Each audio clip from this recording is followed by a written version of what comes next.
aappii tokko hayyama kennuu fi dhorkachuu akkamitti akka dandeenyu waliin laalla. Silkii kana mataa gubbaarra yeroo tokko akkana gadi saayitanii mallattoo siitingii kana yeroo takkaaf gadi tuyitanii haala kanaan akkatti ol oofuudhaan bootaa aappii jedhu kana yeroo takkaaf gadi tuyitanii fuula kana isinii fida tuqaa sadiin kana yeroo takkaaf gadi tuyitanii barreeffama jalqaba irra dhufu kana gisee tokko gadi tuyitanii wantoonni as keessa jiran kunniin hayyama aappiidhaaf kennamu yoo barbaadde immoo dhorkachuu dandeettu jechuudha.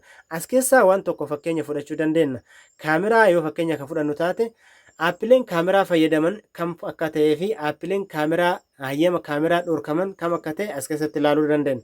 Fakkeenyaaf aappii tokko yoo ka fudhannu taate aappii miseejii kana keessa yoo ka seennu taate miseejiin hayyama kaameraa fayyadamuudhaa qabaa jechuudha. Kan lammaffaa kanarratti akkanatti yoo ka galchinu taate yeroo mana miseejii keessa seentu hayyama kaameraa si gaafata malee callisee hin fayyadamu.